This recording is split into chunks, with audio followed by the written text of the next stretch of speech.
the thing that's not being talked about enough is we're all having these conversations without a student present. And I think we should have like a student referee in every one of these conversations to be like, you're just going off and you've just read something about that. You don't know that's really happening, you know?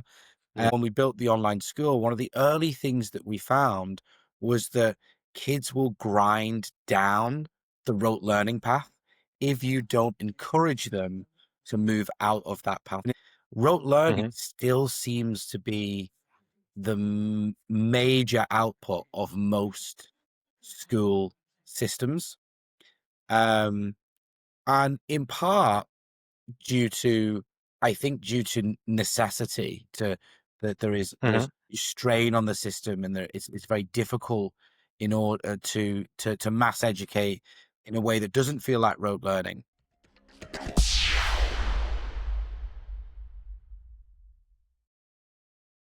Why is it that in 2025, with all our technology, schools still look like factories from the 19th century? Why are students more politically aware than ever, yet the questions disappear the moment exams enter the picture?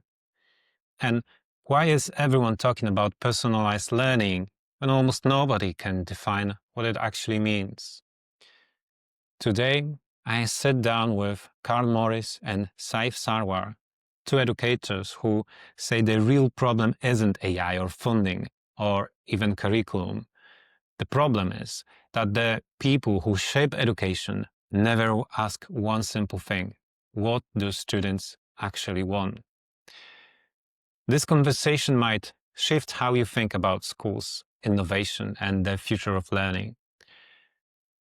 If you want more conversation like this, hit like and subscribe, because the bigger the channel, the bigger the guests.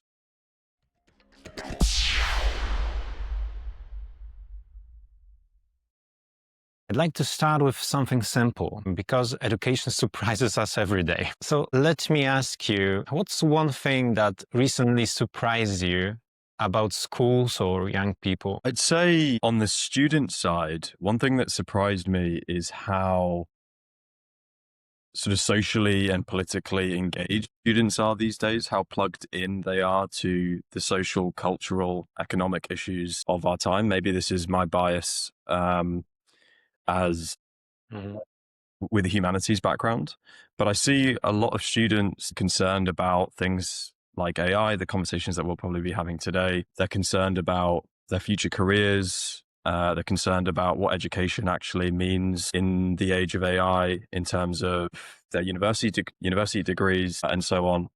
So that's quite interesting in terms of like the discourse that students have. And then on the school side, I think what's interesting is maybe this lean towards customization. I know we'll probably talk a lot about personalization, but it's been surprising how, again, because AI has kind of lowered the barriers to product development and customizing product, schools are very, very keen to kind of customize solutions that were maybe previously just commercial, off-the-shelf things. And they're keen to adapt them to their local context. So that's been quite surprising, the rate at which that's happened. That's interesting, because you say that schools are inclined to try customization tools. On the other hand, I can hear edtech companies saying that they can't find schools that are open to test their tools. Where does it reconcile? Well, they can get in touch with us. All right. Definitely try to put them in touch. Straight into selling, right? I mean, I think is like there's a constant misalignment between edtechs, and I think that's what really interested me about your approach about connecting the dots between edtech, schools, governments, and so on. Yeah, I think there is demand for customization. I think that maybe the problem though is edtechs will pay lip service to customization a lot, because obviously more off-the-shelf solutions have the benefits of economies of scale, and it's just easier to implement. There's also less specialization from an education side required for customization. So yeah, I think it's about working with the right schools, finding the right partners. It's not really for everyone. Maybe they are having those initial conversations and they realize that maybe it's a bit too much work, it'll be a bit too expensive. Right. Maybe before we go into the personalization, customization that deep, I would love to ask you before that, when you look at schools today, but not in theory, but in the day-to-day reality, the practice, what feels fundamentally broken? I think this can bring me back to what surprises me, and Saif has a a really good optimistic look on what surprises him from a student's perspective, but from a school's perspective, what surprises me is still the resilience of rote learning. So we and you get this, and it's perhaps something that's a bit of a cliche. It's said quite a lot. I think Ken Robinson sort of popularized this idea that we really haven't changed schools since in this industrial model of mass education. But what surprises me is even in the face of major tech shifts like the internet or more recently AI, rote learning still seems to be the major output of most school systems. And in part I think due to necessity, to that there's strain on the system, and it's very difficult in order to mass educate in a way that doesn't feel like rote learning. But also from the student's point of view, we've tested a number of different models with gamification and trying to get kids excited in different modes of learning. And for example, when we built the online school, one of the early things that we found was that kids will grind down the rote learning path if you don't encourage them to move out of that path. So you can offer them a whole plethora of exciting opportunities. But what feels like learning to most students is rote learning. And I don't know whether this is because that's the way they've been conditioned or that's the way we think of learning. But that's something that still surprises me to this day and is perhaps a major problem with the current system. This is the thing that I feel is the most broken, is that when you think about learning is learning the lyrics to a new song. Learning is playing a new game and initially feeling like it's incredibly complicated and then going, oh, I actually understand what all of these things are and all the little quirks of it. And then you teach someone new and they go, oh, this is horribly difficult. Give it a bit of time and you'll learn it. This is all learning, but none of it seems like education. And education seems like something different. It seems like something we have to memorize and regurgitate. And I think this is sort of inherent in the system. And so that's what feels broken to me. If I had a magic wand and I'd change it, I would change the narrative around what it means to Okay. learn something academic, if that makes sense. And it perfect sense, and I love your answer. But what ripple effect do you suppose it will bring? So I think the ripple effect that it would bring is increased creativity. So that point I made at the beginning, as I was thinking about what surprised me, were young students just ask such good questions. I've got a young daughter and she's just sort of started to ask lots of questions and talk about the world and things like this. And you get like the craziest questions. I remember a student asking me, why is water wet? And it's still my favorite question that I've ever been asked by a student. And they were a really reluctant learner. Like they weren't a model student. They weren't someone who wanted to learn chemistry or biology. And I took that why is water wet and used it to teach him the properties of water, which was needed. I used it to teach the nervous system. We did it all around his question. But what I find is these interesting questions. Why is water wet? My other good one is why don't crabs have eyebrows? It is we lose this as we get to older generations because the way the system is set up, and we think that's not learning. We think that asking a stupid question like that is not learning. It is learning. Like learning why water is wet, learning why crabs don't have eyebrows is still education. But by the time we get to 15, 16-year-old, all we can think about is this on the exam? And so I think if you reframe the narrative around what education and learning is, the ripple effect would be to remove this overemphasis on assessment and reframe assessment as well to be diagnostic. I think one of my pet peeves is imagine you do your GCSEs, your a big first set of high stakes exams for most people, and you get 60% in your maths paper, right? You get 60%, and maybe that ends up being a B, maybe if you're lucky, an A, and then you go and do maths at A level. but you never relearn the 40% that you got wrong. Shouldn't all assessment be diagnostic? And if it's diagnostic, then you need to revisit what you got wrong. And so I think this reframing of what education is and what learning is would ultimately allow assessment to take its true place, which is not the benchmark, but the diagnosis for a teacher to revisit content, if that makes sense. Mm. And how can we instill that kind of a change? Is there a hope or maybe a simple thing that we could change? I mean, Or is it? it's a great question, isn't it? One of the things that I'm sure we'll talk about AI, and maybe I'm bringing it in too early here, but AI is this is an interesting revolution. It will be, and it is already a paradigm shift in the way that people work. But I think for the wrong reasons, it's being championed at the minute. And we see this a lot with founders that we work with, the schools that we work with. Everything is about getting rid of busy work. And getting rid of busy work it will get rid of busy work. Like it is something that is interesting. I'm an ex-accountant and I can't wait for it to take over all the accountancy firms and do all of that busy work that used to make me go crazy. But so I do think that is, but I don't think that's the most exciting thing. I think the most exciting thing is an increase in creativity. And you get some commentators who think it will result in a decrease. I think you've done right. It will result in an increase. And I think the reason is because you have a non-judgmental companion to ask any question you can possibly think of. And so these questions that basically just get suppressed over time, right? As you get a bit older, you get a bit more self-conscious in front of a class and you start to say, oh, I don't want to ask this silly question about crab's eyebrows, but it really bothers me,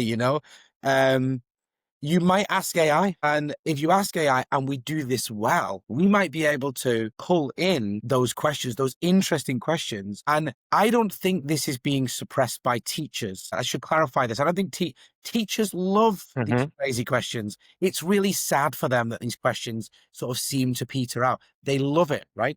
But this self-conscious aspect, the way the system is set up, drills them out. I think AI could bring it back. And if there was a feedback loop that said, okay, I'm not going to tell you which kid said this, but there are really some good questions being thrown around here by students. Maybe you want to use them in your lesson. I think that brings creativity back. And ultimately, that's kind of what I think of as this questioning and this open-mindedness is bringing that asking any question that pops into your mind.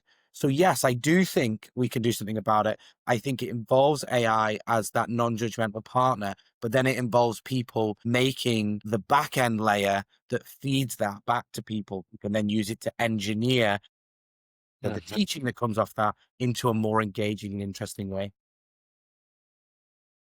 It sounds easier than I think it could be implemented in real life. And do you agree with that? Yeah, I think it's definitely, I think when you're thinking about these sort of big ideas, it's definitely easier to imagine it than to implement. I actually think the other thing that I think AI is shifting in us is creativity in the adults, in the teachers themselves. So teachers often, you get a lot of teachers leaving the profession. We work in the tuition industry. We see a lot of people leave teaching to go into tuition for more freedom, more creativity. So it's much easier to be creative in a lesson when it's one-to-one. And we see this shift. People are sort of crying out for creative outlets. Teaching is a very creative career. With the ability of things of no code app solutions, we're starting to see people spin up ideas very, very, very quickly. And I think this will also create a shift or an evolution of education that we've been talking about. You think about what evolution needs, right? Evolution needs selection pressure. And it necessarily needs things to be tried and fails. It needs mutation, right? I think what's been lacking in the education industry is not the selection pressure, but it's the mutation. I think when people invest in new ed tech, they just invest in more of the same because they've seen how it worked before. And schools have a lot of money and they don't like the thing that they've been trying for 2 years. So you can pitch them something new, but it's basically the same thing, but they're not going to figure that out for 3 years. So you're going to make a bit of revenue. It's a good investment. And this is kind of what we're getting, this huge churn of edtechs, why you get people comparing edtech to cigarettes or junk food and things like this. When in actual fact, what would be really valuable would be if the teacher in a very niche community could solve a very niche problem for the community very quickly. And I think these no-code solutions are going to allow little pockets of new types of education, new types of edtech appear, and it will be survival of the fittest. We'll see some of these will apply across other schools. And when it applies across other schools, some of these edtechs will start to turn into bigger systems. And this, I think, could push the boundaries of what education is. And this, I think, could move us into my utopia of creativity, which sounds difficult, but there is this engine sort of bubbling under at the minute, just beginning, that might be the shift that gets us there. I love your comparison to those simple small mutations and to the evolution, not the revolution. That changes today's model when it's top down, in which I don't believe. It hinders innovation in every possible way. And this model, where the tools and problems are solved bottom up, seems natural. But don't you think that the current system will fight back strongly and maybe even suppress the real change? So I was at a sort of like education leaders retreat a few months ago, just over a month ago, and so a question came up that said, someone asked, why do we still have the current system in place when everyone can see so clearly that it's not working and everyone at every level complains about it, right? That's a great question. It's a good question. It stumped everyone. Everyone was kind of like, well, what is it? And you got like the typical things coming up, funding. But when you actually spoke to some of the school leaders that were there, they didn't really think it was a problem of funding. You get this governmental intervention. Now that is a problem for, say, state schools, but a lot of independent schools have quite a lot of freedom to create their own curriculums. There's one place that we do a lot of work in Dubai, in the UAE. They have so much freedom over the curriculum. There's a massive variety in what schools offers, even in what you would traditionally say British schools or American schools or IB schools. They're quite different from each other because they have this freedom. So there are places, and yet still in those places, this evolution still isn't happening. So why is it not happening? And I think the reason it's not happening is risk. I think education is naturally a risk-averse industry, and it should be, right? Because we don't really want to experiment with children's education when they're at such a difficult or important age where they're developing. When we try something new and it doesn't work, just look at COVID and how we did all of the how we did the assessments. It really did have this knock-on effect for many generations. It peters out. I don't think it's a lifelong black mark on you if you have something like this. But it does create an issue that does take some time to level back out again. But that's why I think this bottom down approach is the true where evolution will come from, because I don't think it's being suppressed by leaders. I don't think it's being suppressed by anyone really. I think everyone is just too afraid to take on a big edtech solution designed by someone who knows nothing about education. They've never been in a classroom. They're not pedagogical. They're just a big company that has said, let's put it all on a platform or something like this.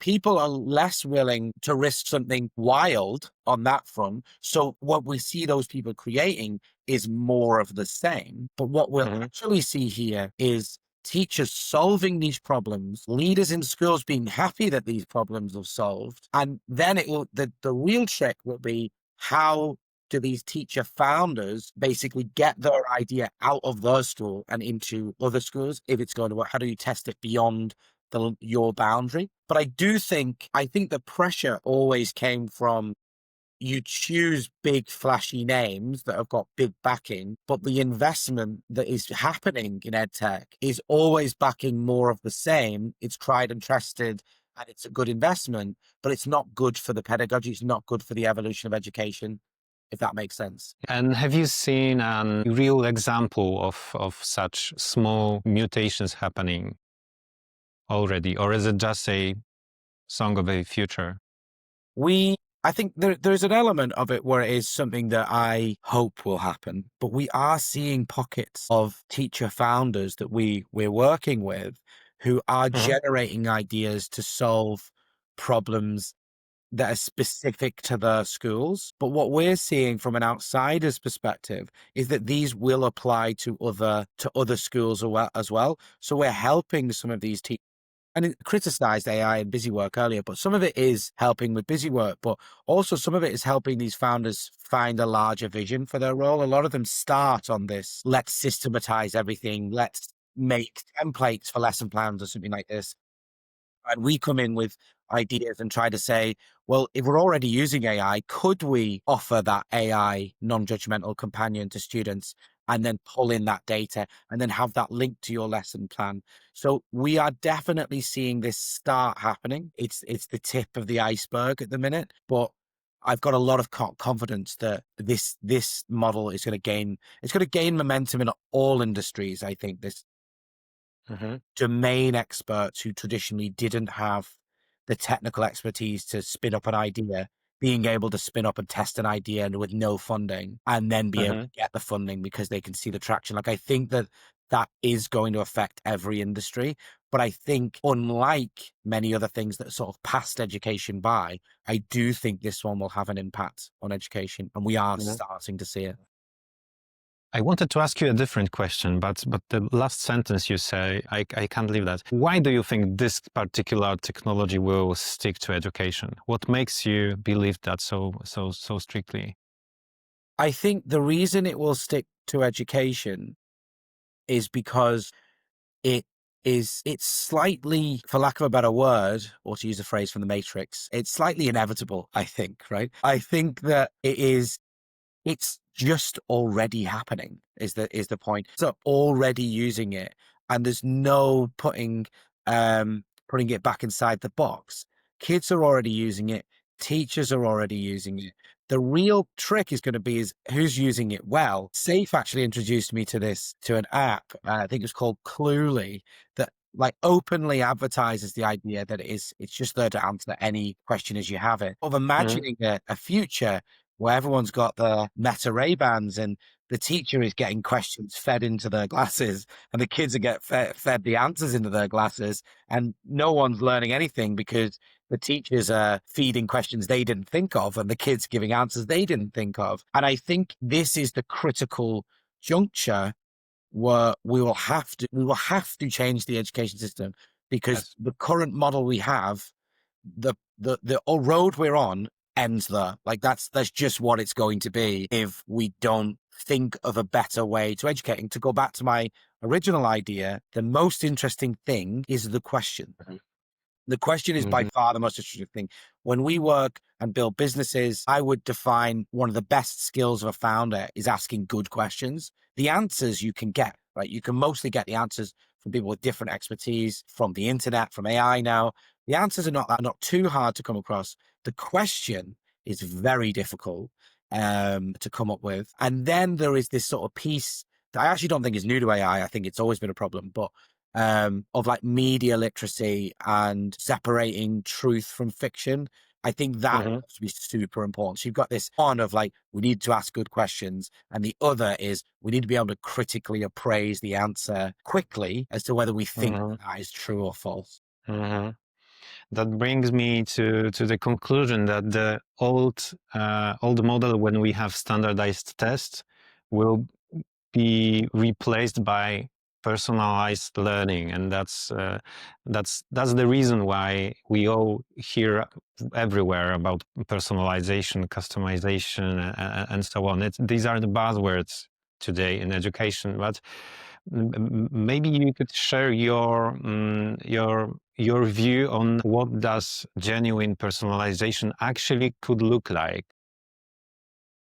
I promise I'm gonna let Saif answer a question in a second. I feel like I'm trying to do that as well. But one question, but this was one that I thought about before the call. I wanted to offer my answer for this, is that I think what we see in especially like non-teacher founders building edtech, they think personalization means like a TikTok style algorithm, like serving up a video that it's maybe you're going to spend some time watching. I think there is an element of that to personalization. So when you think back to tutoring, what we really want is tutoring at scale. And if you think to tutoring, there is an element of tutors assessing what they think is going to land. Right. So what they think, I think you're going to like this. I'm going to try it. Or if you don't, I'm going to give you a slightly different bit of content. That is I'm not dismissing that. I actually think tutors do really well is they know when a student is tired, when they've had a bad day, when they're bored, they can adjust the tone of their voice to pull them back into the conversation. They can tweak a topic that traditionally would have worked for them. We know this is something they love, but they're not in a mood for it today, or something personal has happened in their lives. And perhaps we shouldn't talk about this sensitive topic, especially I teach science, like some of the science topics are sensitive, especially in biology. And maybe it's not the right day to be talking about one of the ethical dilemmas of biology. But an algorithm would perhaps tell you, well, they like this stuff, just feed it to the net. I wouldn't be able to get that. What happens when you really get personalization? And I think this is something we will eventually see AI be able to do. I don't think it does it too well yet, but we'll see it eventually be able to do, is be able to get those cues to tell you when you're tired, when you're anxious, what I would really like to see happen is those cues be fed back to an educator. So the educator goes, okay, all right, now I'm teaching a class of, because I think we're still going to have to teach in fairly big class sizes. Personalization is how do we do this with still one teacher and 30 kids? And if they're being fed the right information at the right time, they don't have to make the judgment. They just, okay, I've got the data. I know what to do. I know how to divert this. It will assist them in making those decisions that they're already very good at making. And they'll just make those decisions more accurately, better, faster. So for me, that's what personalization is. It's not just feeding the content engine. Saif, would you like to add something? I think that's a good way of putting it. Like the benefit of tutoring one-to-one is, as Carl says, the tutor has this position or this opportunity to be like a human algorithm to make real-time interventions based on more data points because you're just working with one person. And like Carl says, you've also aggregated a relationship with the student where you can spot specific behavioral cues. You can spot when something, as Carl says, is sensitive or boring to them or kind of makes them nervous. And you can adapt the intervention accordingly in the moment. So I think, yeah, the big unlock for personalization, which I think will take it from being just a buzzword to something that works in practice, is probably this feedback loop that Carl kind of mentions here, which I really haven't seen done yet, that feeds really rich, valuable, real-time data to teachers in the moment for them to suggest ways forward, to adapt their strategy, to adapt, as Carl says, tone of voice, style, context for individual students. And I think sort of again, connecting the dots between all the student data and previous teacher data to provide teachers those options in the moment is really where personalization can happen. We're not there yet. And what I find perhaps surprising is how few people are actually kind of talking about this. And I would argue that it's probably because many of them haven't seen the advantages of one-to-one tutoring. Perhaps that's our bias because it's in our background, but the science does say that is the best way to learn.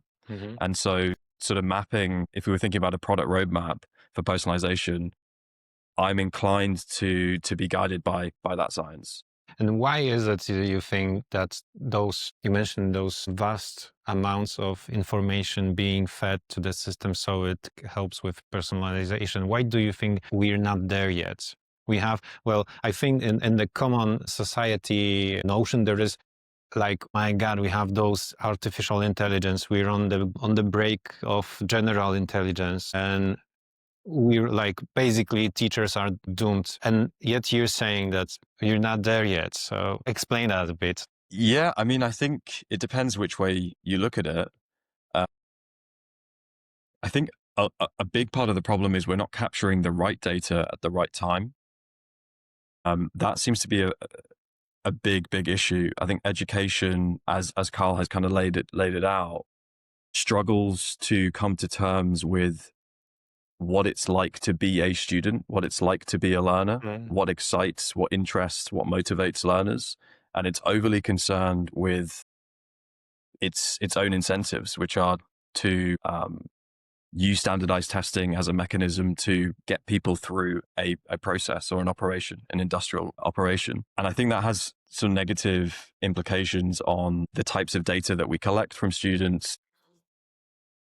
A quick example, when we were using or creating the content, the short form content for the online school, we looked at a lot, and perhaps Carl can kind of build on this. We looked at the existing short form educational content that was out there and students' responses to it. And unsurprisingly, they're incredibly bored by it because it was just lecture style content that even university students find boring. So, I mean, for a 12-year-old, it's just so uninteresting. And yet, when you look at what we did was look at what was popular for students at that age, and it's streamers, it's short form YouTube content or TikTok content, and the tone of voice, the style, the creative direction of that content just wasn't something that educational content found interesting or useful to integrate. And then sort of lo and behold, once let's say the tricks of short form content that was actually engaging to that audience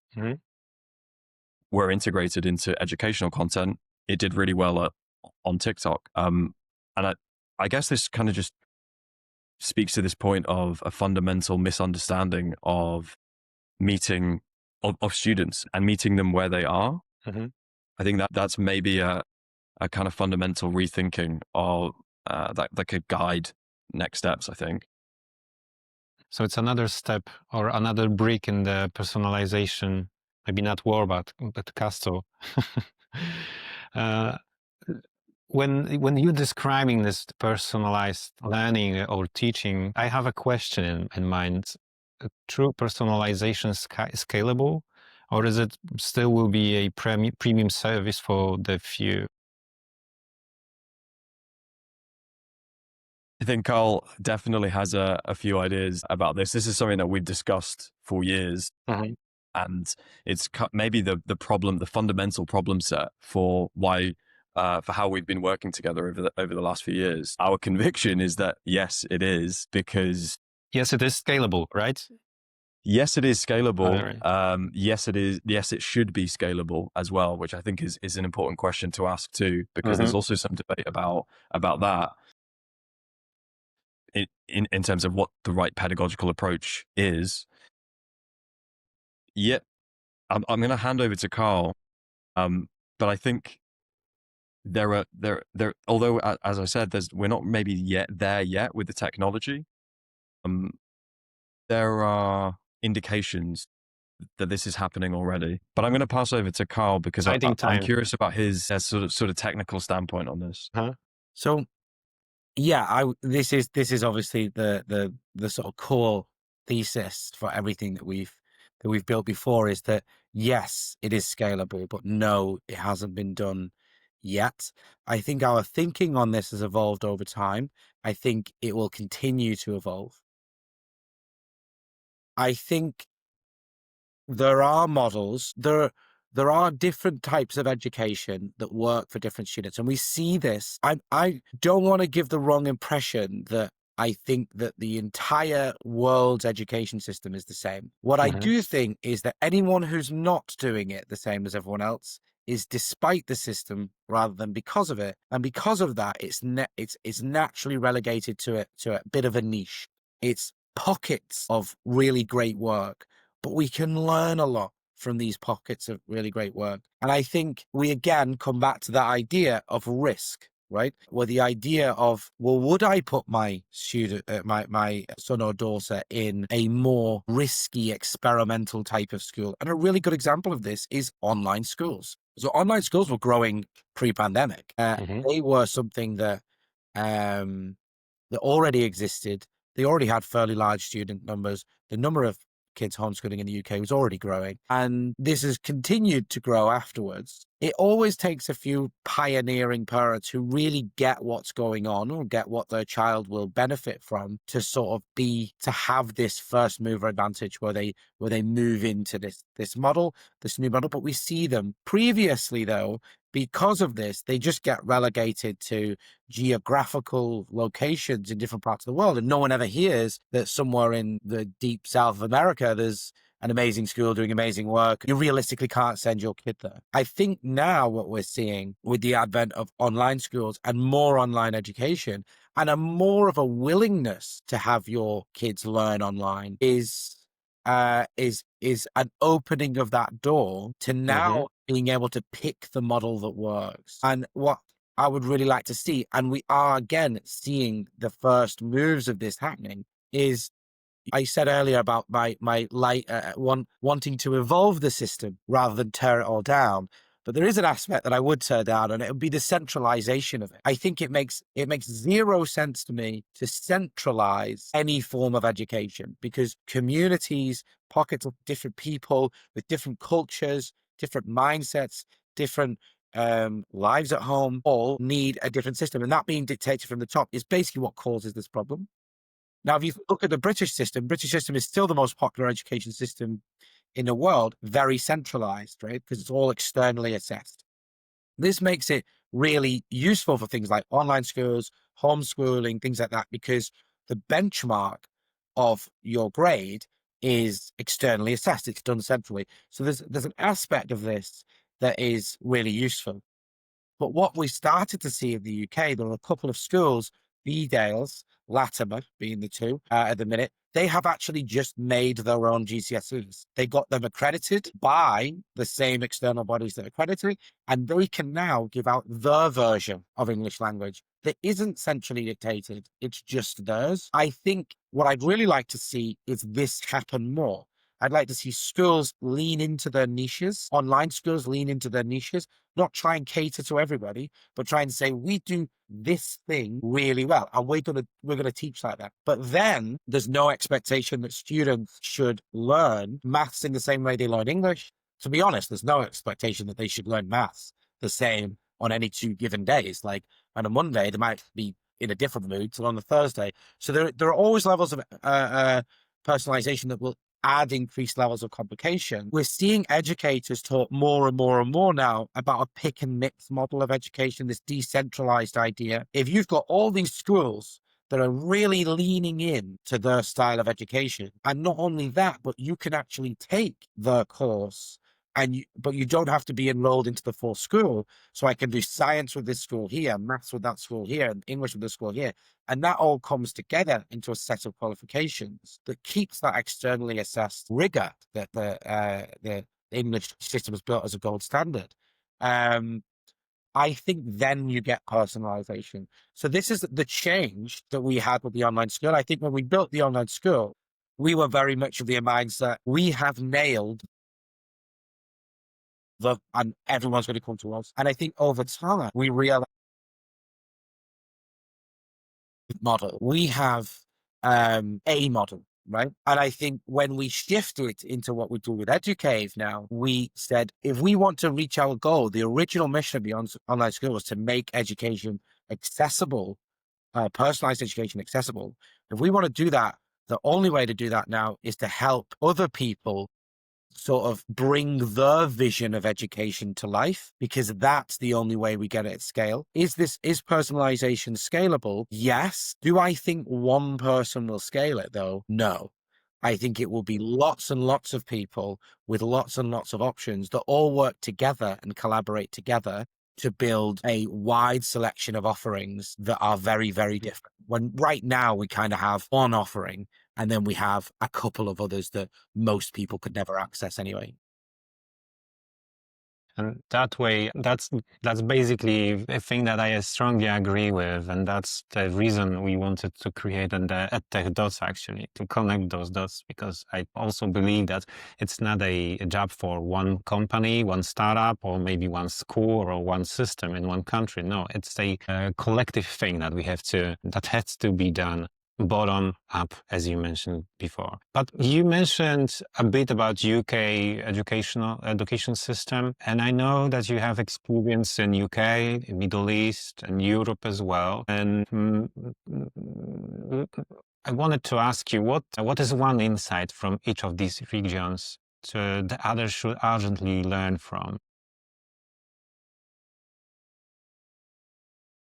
I think just always go back to this idea of like diversity and the multitude of ways to learn. So I think when you've got the blinkers on in you're sort of thinking about the UK education system, and I'm not saying the UK education system is terrible by any means. It does set pretty good minimum bar, but it is just that. It's just a minimum bar. And I think working internationally, when you see the parents' perspectives, you see entirely different drivers and for what they want out of education. And I think this is largely down to, if you think about Dubai, for a lot of people, Dubai is quite aspirational. A lot of people come out here to build a life. And they have a very different view of the world to people who perhaps don't want to do that. I'm not saying one is better than the other. And I think all is needed. But I think you'll have a group of people who want to get a good job, settle down, stay in the UK, like this sort of thing. And for that, a lot of the system kind of works. What we're not catering to is anyone who breaks that mold. So, but what we do see in Dubai is we do see that because it's a market. So in the UK, I think a lot of the change we're talking about is the international schools market will drive some of this change, but it really has to happen in the state schools for this to work. What happens in Dubai is that there are no state schools or there are Ministry of Education schools, but the international community are all in private schools, which is now a market. All the schools are on the same road, pretty much. They're all very close to each other. So you're not picking somewhere that's geographically closer to where you live. You're picking someone whose model you agree with. I think that's why I find working out here so interesting is you get lots of different models and you also get to see the reasons that parents choose those models. So I think my insight is people do want different things, but the offer is narrowed to one. There are different ways of doing it. And if you look internationally, you can see this happening because there are different drivers to that market for why you choose a school. If a founder from Poland or France wants to work with UK or UAE schools, for example, what must they understand beyond curriculum? What do you think, Saif? Well, just jumping back to insights, maybe connecting the two questions together. I think one thing that Europe that can be gleaned from the market in Europe is the experimentation. Whereas while the Middle East is, and specifically the UAE, perhaps, they're open to experimentation, which I think is one thing that the UK could learn. It's Europe who often, or at least for the time being, driving that experimentation and that innovation. Like if you look at all the startups coming out of Sweden at the moment, it's no coincidence that Sweden has an exceptional education system that encourages teaching for curiosity and understanding. I don't think these two things are unrelated. I think I've seen like a little map of like all of the unicorns coming out of Sweden, and they're all based within a couple square miles of each other. Mm-hmm. I think these things are intertwined, and so for founders in Poland, Romania, and wider Europe, I think that they can embrace that spirit of experimentation and the innovation that Europe encourages and facilitates. Obviously, the startup and tech market in Europe is much more mature than the Middle East, and that's something that founders can bring to the region. It's something that stakeholders, whether that's leaders or in government in the Middle East, welcome. So it's something that I think you mentioned it at the beginning of the call, that some founders are looking for these schools, looking for these stakeholders who are open to their ideas. And I think it's a case of bringing that into the messaging a little bit more. Whereas I think if, let's say, founders from Europe are looking towards or trying to break into UK schools, a lot of it is trying to fit within the rubric or the parameters that are set by, as Carl was saying, central government. So perhaps there's a kind of two-pronged approach. If they look to the UAE and the East, they could embrace experimentation, customization, and the future. And if they were look to the UK, perhaps they could look to solving some of the solving problems within the current system in a way, but solving them, as Carl was saying, for the state education system. Probably that for me anyway, the major problem in that system is the cuts, government cuts over the years that have kind of chipped away at the bottom end. So yeah, those are the things that I think should be understood beyond labels. There's obviously so much to be said about adapting your approach for certain cultures and contexts. Like what will work in Sweden may not immediately work in the UAE, but these are adaptations that can be made by working with local partners. And I think that that's a useful thing to share with founders as well. Find yourself a good partner in a new region or in a new market that you want to work in, and learn from them. Learn about how they adapt, how they personalize learning in that context. As Carl was saying, what are the kind of sociological factors that drive parents' decision making, students' aspirations, and so on, and then adapt the tech accordingly. And how does it align with what we spoke about before, about this evolution and those small mutations? Should we approach schools, organizations, governments, or maybe from the bottom with teachers and parents, tutors? Well, I think it's like what you're saying, Christoph, with your motivation to start your organization. It's everyone all at once. I think that's keeping in the spirit of evolution. Everyone and micro learning is everyone can work together and collaborate in their little pockets. And then we need organizations to connect the dots between all of that work that's going on. It's not going to be just teachers in isolation. Maybe to bring in an example from the Middle East, I was really happy to see this bit of news from Replit that they signed an agreement with the Department of Education in Jordan, I think for an AI teaching assistant. But this was something that was spun up in a month by people within government with domain expertise in education. And now there's a long-term partnership between Replit and the Department of Education to personalize this solution for Jordanian students. So, yeah, I think there are examples here of how this can work and how multiple stakeholders can kind of work together from tech to teachers to government, as long as they're kind of on the same page. Which I think, conversation is the only way to get on that page.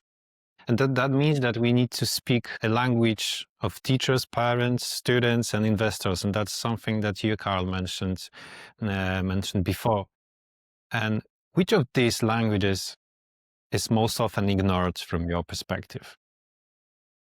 Students. From my opinion, it's definitely students. I feel like we talk a lot about what's happening to students, what they're doing, how long their attention span is, all of these sorts of things. Not actually talking to the students themselves. And Saif knows this is something I could talk about. I like this. It's a big sort of thought process that goes on in me, because we with students, we've always worked directly with students. We've always had this insight. And but in building businesses, we've had these connections with educators, with schools, with leaders.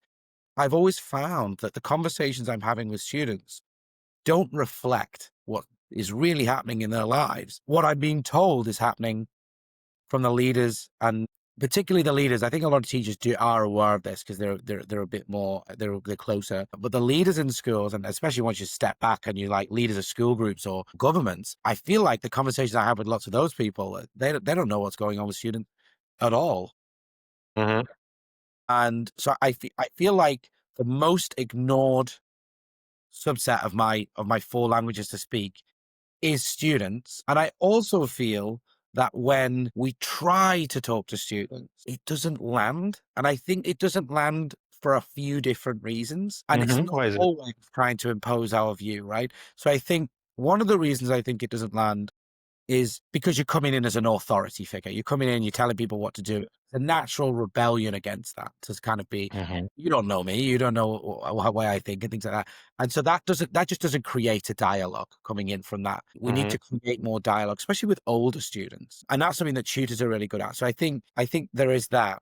I also think some people swing way too far the other way, trying to build that dialogue, right? You have to recognize you are not a student yourself. And I think I was to one of my early days of teaching, and I love music, like big into music, always going to concerts, quite like heavy metal is like my genre. So I'm always going to concerts and festivals. And I was teaching this kid and I saw him open his laptop. And he opened his laptop and I'd been teaching him for a while and he'd started to put stickers on his laptop.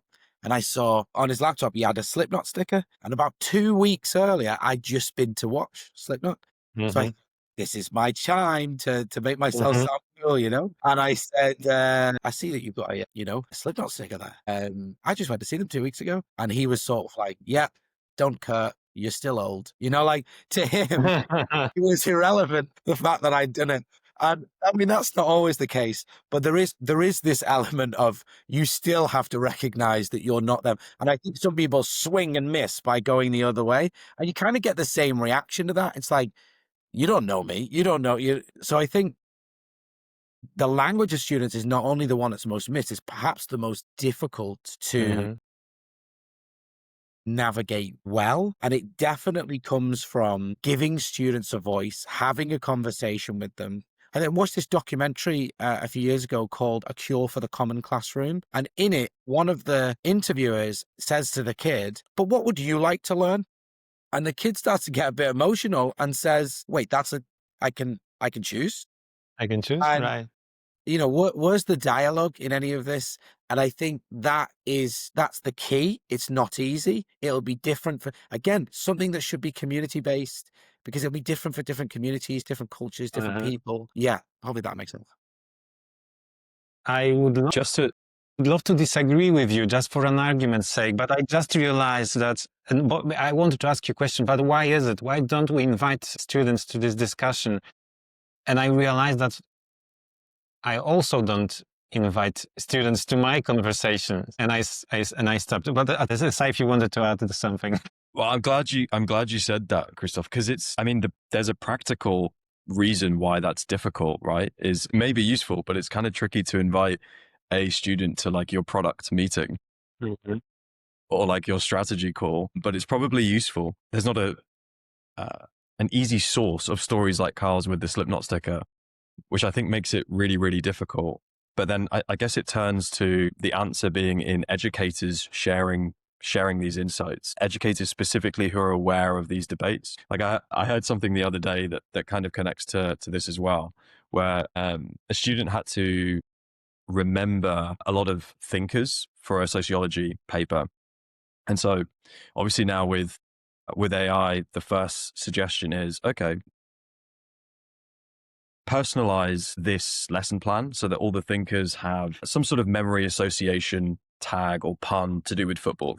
This kid loves football. So kid goes in, pulls up all the sociological thinkers, and he just bursts out laughing at how terrible the puns are and how difficult they are to remember, how contrived they are. And he goes, we are so cooked if people think that AI is going to take all of our jobs because this is awful.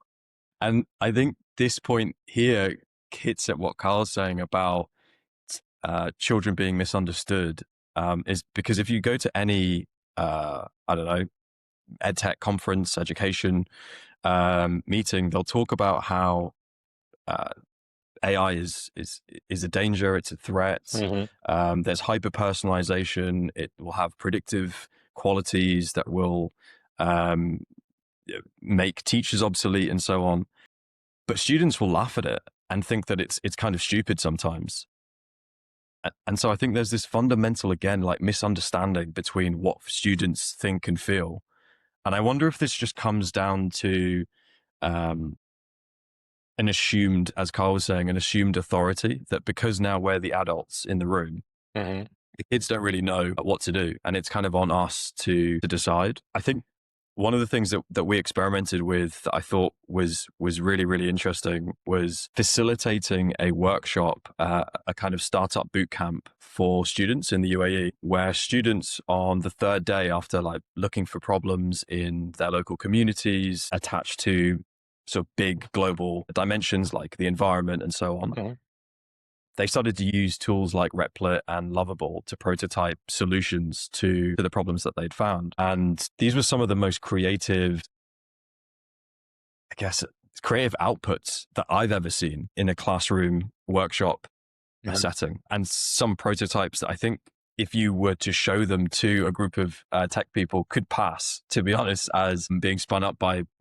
product designers or strategists. But therein lies, I think, the unlock, which is giving students the power to build and to experiment and to have a voice. There was a kind of further experiment there where we said, if you could design something now with these tools to change how you learn in school, what would you build? And there were so many different ideas, so many different possible interventions, which again, I'm sure many EdTech product teams would have loved to hear, because they were genuine. It was literally your pain points all being laid out for you by the people, by the end user. But they're not really given that opportunity because perhaps we just think we're the adults in the room. So maybe we've got to undo that, but I'm not sure how to do that. We've got to let go of the ego or something. Mm-hmm. I feel like the subject is so broad and we have so much digressions to follow, and I would want to follow, but sadly we are slowly approaching the end. But I would love to finish out with two things. One would be two practical advice, and I'll ask you in a moment. But first of all, maybe there's a question that you wish that people will ask in this sphere, and I don't ask it, and people don't ask it. Is there something that we should speak more about? It's a good question. I mean, I would go back to what we just said, so I wouldn't add anything new. But if you were to ask me what's not being spoken about enough, it's the not including students in the conversation. And I think what Saif said earlier about it's difficult to know how to do it, it's difficult to know what to do. I think we do have to remember we are kind of like guides as the adults. So we're not saying, because I think some people get this also wrong and they say, well, that just means let kids choose what they want to do and they're just going to sit home and play Xbox all day. I would have done that. So that is not what we're suggesting here, but what we're suggesting is to sort of bring them to the table, which I think is not happening. So I think the thing that's not being taught about enough is we're all having these conversations without a student present. And I think we should have like a student referee in every one of these conversations to be like, you're just going off and you've just read something about that. You don't know that's really happening, you know? Mm-hmm. Yeah. Yeah, probably to build on that, it would be on the tech side, what we said earlier about connecting the dots between student data and not only teacher data, but also back office, admin, school leadership data. These systems, I think, don't at present talk to each other well enough. So yeah, bringing students to the table and fixing it practically. And let's build a juggernaut system that collects all the data. Right. Finishing up with a few practical things. A teacher listening to this wants to try one experiment next week. What should it be? In my opinion, go and set up an account on Lovable or Replit and see how easy it is to ask it to build you something that will work to solve a very small problem. Think about something you really hate doing. Don't go to a website and look for some SaaS system that's going to sell you a solution. Just go and build something that works, even if it's just a prototype, it's not fully connected. Because I think for us, this was a real unlock for us. I think when we stopped saying, oh, these are cool tools, this is a good theory, and actually started building stuff ourselves, it changed the game. We had a much better perspective on what could be done. Not everything can be done. We have a much better perspective on what's possible and how simple it is. And to be honest with you, we've been debating for our own business, buying into different apps and things like that. And now in every conversation, we say, should we just build that one ourselves though? It's exactly. Always a point of conversation. So go and try that. It's the future. And don't feel intimidated that you're not an engineer or developer. You don't need to. No. Yeah, 100% don't. Like, do it with Lovable, do it with Replit, and give it a really simple prompt and just see how nicely it comes out. Do the same for your students. Tell them to do exactly the same thing. I think that would be complete the experiment. I love it because it brings the tools for everyone. Like it democratizes building applications, tools, and like everyone can be a builder now. But the other practice advice for someone on the other side of the table, for founders trying to build a tech solution. So let's say a founder stuck in slow pilots wants to move forward, don't know how. What practical move would you advise for somebody like that for the next 30 days, let's say? Call your local school. Ask them if you can come and visit. Ask them if you can come and see what is happening in a school, how kids are interacting, how teachers interact with the children, depending on what you're building. All of this will be incredibly useful insight. Most founders who are not teachers or educators themselves are building blind. They don't really know what happens in a school. Or know it to the extent that maybe a parent knows it. But parents only really enter the school to pick up or drop off their kids and maybe a parents' evening. So ask if you can go and experience what the school is like. If you're a founder, you're an interesting person, maybe you can offer something in return to spend a day in that school and get chatting with students and realizing what their pain points. I think that will be such incredible insight that could really shape your product or help you with your go-to-market, depending on where you're at. Well, thank you guys. Thank you for this conversation. I feel like you're a great storytellers and you're full of insights and great stories. So thanks again for this conversation. Thank you so much. You've been a great host. It's been super great chatting with you. Yeah, thanks a lot.